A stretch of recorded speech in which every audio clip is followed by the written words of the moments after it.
Bon, bah, il n'y a pas énormément plus de luminosité, mais je vais continuer cette série de vidéos entre deux coups de pioche. Je voudrais vous parler d'un sujet grave de notre société. Ce sujet grave, c'est, on en entend énormément parler actuellement, c'est l'abus sexuel sur les enfants. Alors pourquoi je dis abus sexuel? Je dis abus sexuel parce que je ne peux pas nécessairement parler de viol. Parce que souvent on entend, oui mais l'enfant, il n'a pas son mot à dire. C'est vrai, il n'a pas son mot à dire. Parce qu'il est piégé. Il est piégé... Excusez-moi, il faut que je change de jambe, je pose mon téléphone sur ma jambe. C'est vraiment pas agréable cette luminosité, je suis emmerdé avec ça. C'est de bouger de place, mais il n'y a absolument pas de luminosité. Puis en plus, comme c'est un sujet pas facile à traiter, parce que bien évidemment, vous vous doutez bien que si je traite de ce sujet-là, c'est que quelque part, j'en parle en connaissance de cause, n'est-ce pas? Donc, l'abus sur les enfants, l'abus sexuel sur les enfants, c'est un véritable drame. Alors cette fois-là, je vais enlever drame. Ah, quoique. Vous voyez, c'est pas un sujet facile à traiter. Pas facile à traiter, pourquoi? Ben parce que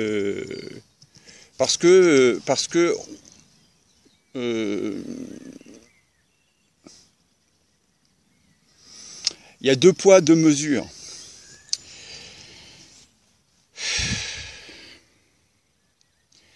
Donc essayons d'être assez pragmatiques.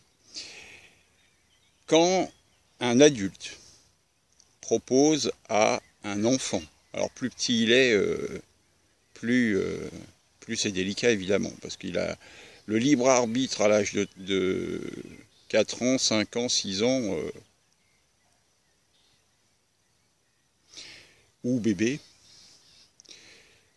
c'est plus que délicat à aborder, ce fameux libre arbitre. En tout cas, plus vous êtes en plus androgyne, plus c'est délicat. Hein. Mais vous découvrez que vous êtes androgyne souvent tardivement, parce que bon, encore faut-il connaître le mot, savoir ce que ça veut dire, l'accepter, le ressentir, le comprendre, enfin bref, tout ça, parce qu'on veut occulter ces parties, ces choses-là. C'est désagréable, je suis désolé, c'est sur mon genou, et puis ça bouge un peu, et puis comme c'est un sujet délicat, bon bah, peut-être que je tremble un peu aussi. Donc je veux venir à ça parce qu'on confond souvent la notion, enfin on confond. Disons que moi je pense que la notion de viol ne peut pas être adaptée à l'abus sexuel d'un enfant. Pourquoi? Parce que l'enfant, il n'est pas en... En fait, il est capté, il est captivé par l'affectif. Il est captivé par... je ne sais pas si je vais être très bien apprécié dans ce coup-là, mais enfin, en tout cas, bon, de toute façon, si vous acceptez pas ce que je dis, j'en ai rien à foutre, parce que c'est ce que j'ai vécu. Donc, j'ai vécu ça pendant toute ma jeunesse, parce que maintenant je peux en parler librement, puisque maintenant j'ai plus rien à reprocher à qui que ce soit. Mon père était homosexuel, et vous avez peut-être votre père qui est homosexuel ou bisexuel, qui se cache, ou quoi que ce soit. Et du coup, voilà, j'en parle avec détachement, puisqu'il est décédé. C'est donc beaucoup plus facile d'en parler. Mais en tout cas, j'ai eu donc ce que j'appellerais des abus sexuels, pas nécessairement de mon père, j'en ai pas le souvenir, mais enfin en tout cas de ses potes, ça j'en ai le souvenir. Est-ce que, et puis surtout, de diverses rencontres, parce qu'en fait c'était naturel en fait quelque part. Entre guillemets, on pouvait me faire la cour. Et donc du coup c'était normal. C'est normal parce qu'une fois qu'on a eu une fois que vous avez été abordé, approché, etc., qu'est-ce qu'il y a d'anormal, surtout quand vous découvrez par la suite que vous êtes androgyne. Et du coup, là, vous faites « Ah, mais c'est quoi ce Beans encore? Mais c'est quoi ce Beans encore? Dans quelle merde je me retrouve encore ?» Mais en fait, vous n'y êtes pas nécessairement pour quelque chose. Et je pense d'autant plus que l'androgynie est quelque chose qui est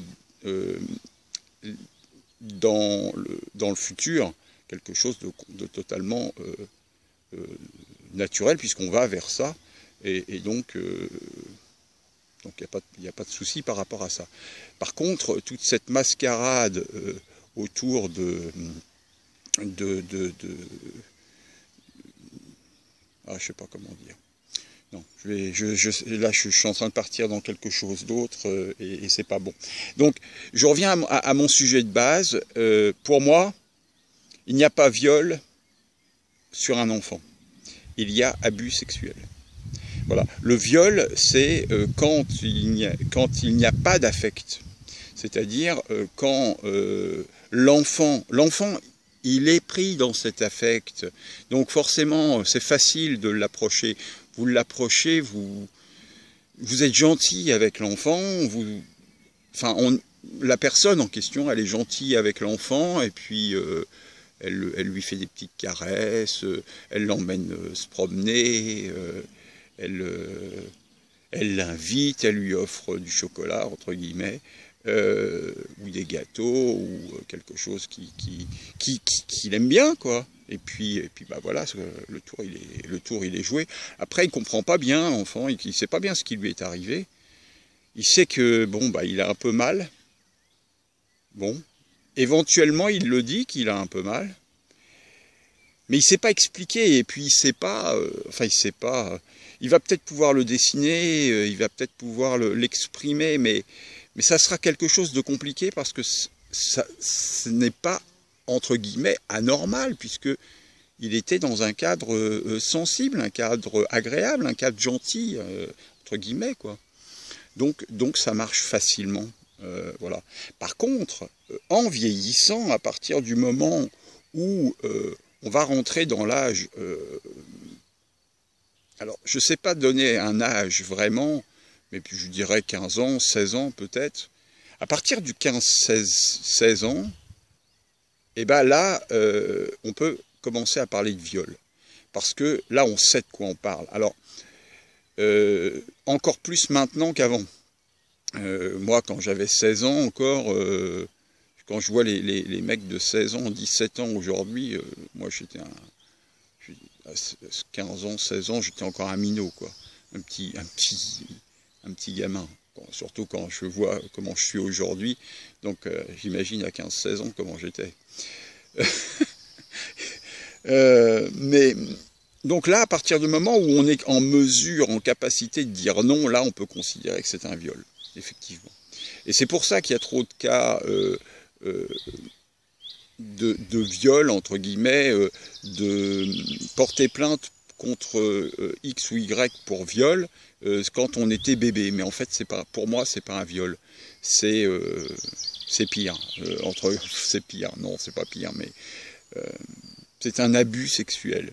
Un abus de pouvoir sexuel. Ouais, un abus de pouvoir sexuel sur enfant. Et puis en plus, mais ça fout un bordel monstre dans la vie, quoi. Après, il faut digérer tout ça.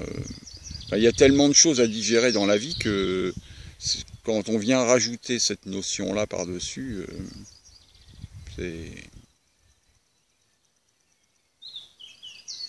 compliqué parfois.